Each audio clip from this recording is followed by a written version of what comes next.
O tema dessa aula é Fisiologia do Sistema Gastrointestinal. E, especificamente, vamos falar da absorção intestinal de água e eletrólitos.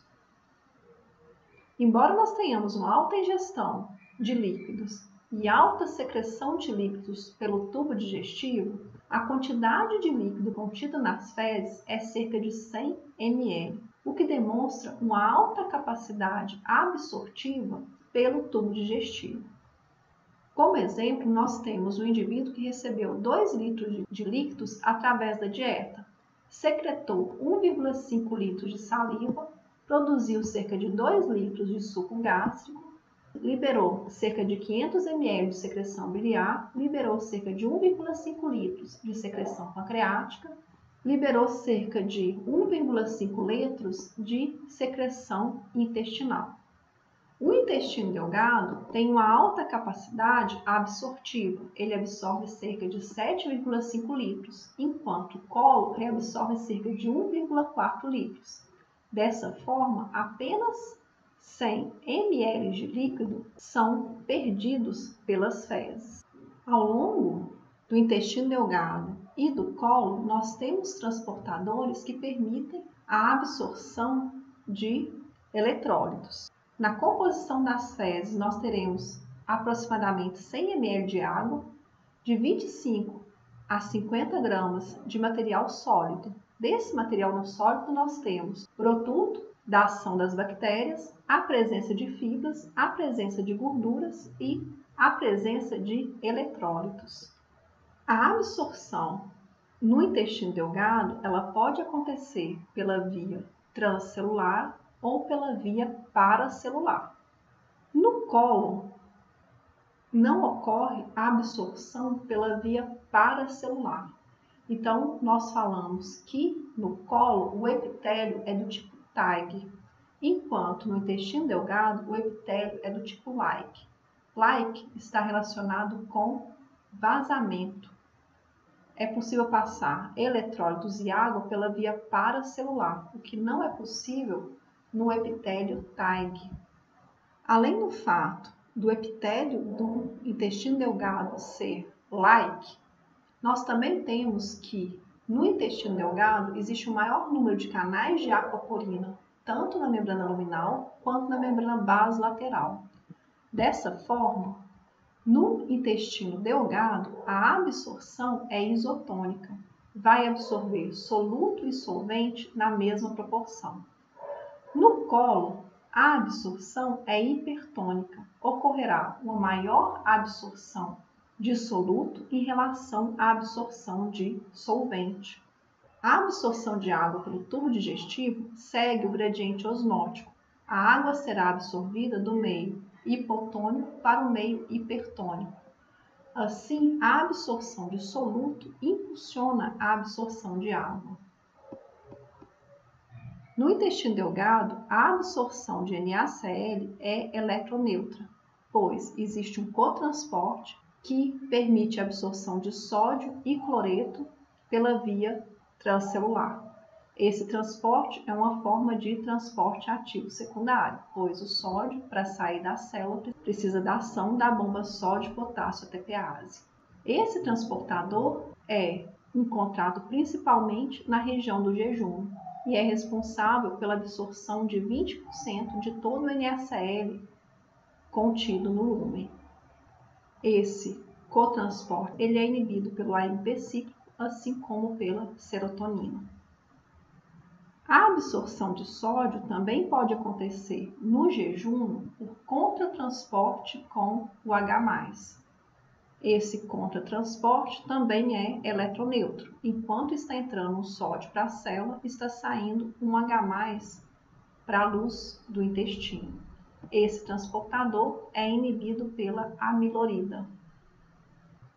No íleo e no colo, existe um cotransporte paralelo de NaH+ e cloreto e bicarbonato.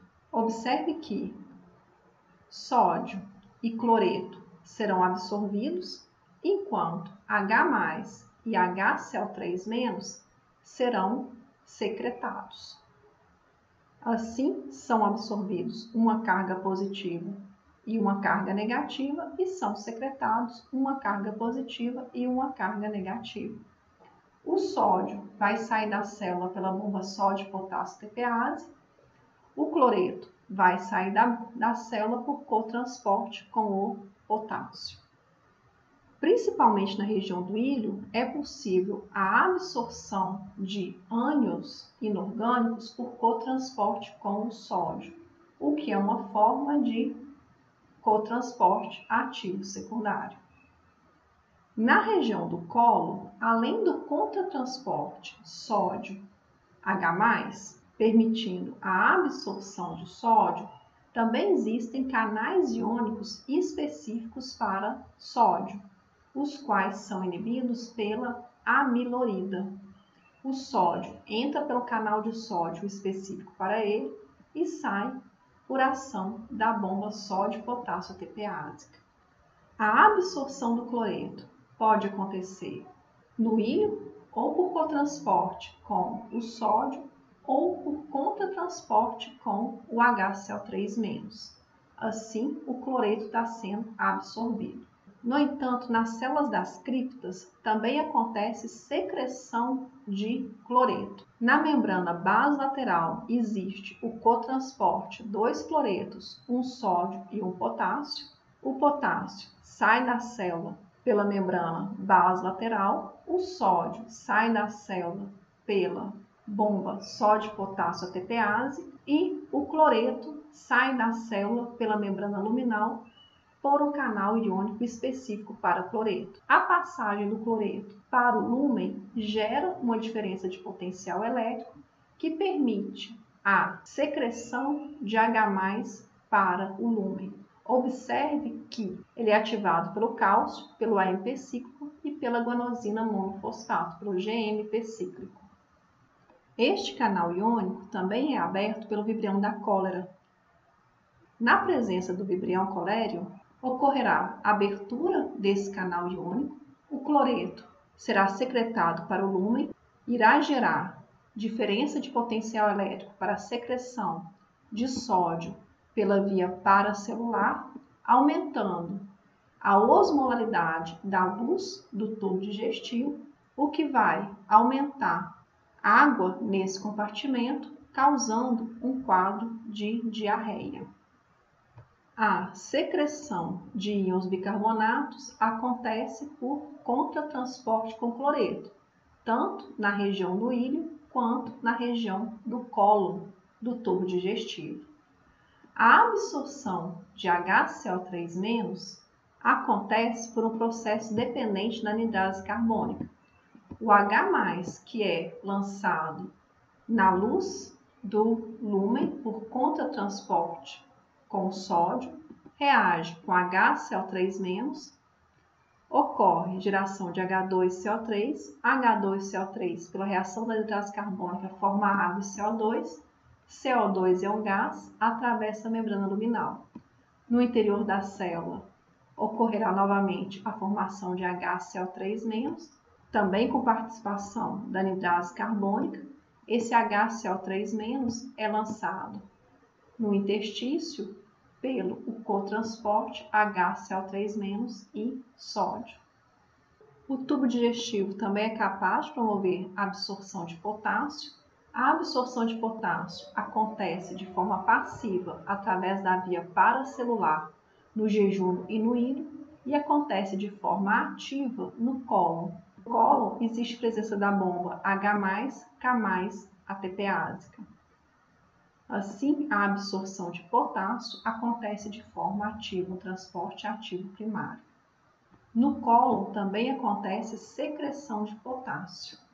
Na membrana basolateral existe o cotransporte sódio, potássio e 2 cloretos.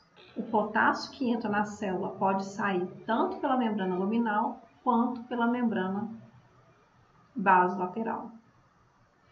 A absorção de cálcio acontece em toda a extensão do intestino delgado, mas predominantemente no duodeno e no jejum. A absorção de cálcio pode acontecer pela via paracelular, impulsionado pela diferença de potencial elétrico, ou através de canais de cálcio. Essa absorção através de canais de cálcio é estimulada pela presença da forma ativa da vitamina D, pelo 1,25-dihidroxicolecalciferol. A forma ativa da vitamina D é capaz de regular a expressão gênica e estimular a síntese de canais de cálcio, assim como de calbindina. Calbindina é uma proteína que é capaz de se associar ao cálcio. Ao chegar na região da membrana basolateral, o cálcio se desliga da calbindina e poderá ser lançado no interstício, ou por contratransporte com sódio, que é uma forma de transporte ativo secundário, ou por transporte ativo primário, pela bomba cálcio-ATPásica. A absorção de ferro acontece no intestino delgado, principalmente nas duas primeiras porções, no duodeno e no jejum. O ferro contido no grupamento M será transportado pela membrana luminal. No interior da célula, o ferro mais 3, o ferro férrico, será reduzido a ferro mais 2, ferro ferroso. Esse ferro ferroso ele é tóxico, então ele necessita de ser tamponado por uma proteína que é mobilferrina. Além disso, o ferro ferroso contido na dieta pode se associar com a transferritina, encontra um receptor na membrana plasmática, sofre endocitose. Posteriormente, o receptor será translocado novamente para a membrana plasmática, o ferro irá desassociar da transferritina e irá ser tamponado pela mobilferritina. Também existe na membrana plasmática um transportador de cátions divalentes, que transporta o ferro ferroso e o H+ para o interior da célula. Esse ferro ferroso vai se associar com a mobilferritina. Na membrana basolateral existe uma proteína denominada elemento responsivo ao ferro, que será responsável pelo transporte de ferro para a corrente sanguínea. No plasma, o ferro ferroso será oxidado a ferro férrico e será transportado associado com a transferritina plasmática. Essa é a nossa referência, capítulo 63 do livro de Fisiologia da Margarida de Melo Aires. O nosso muito obrigada.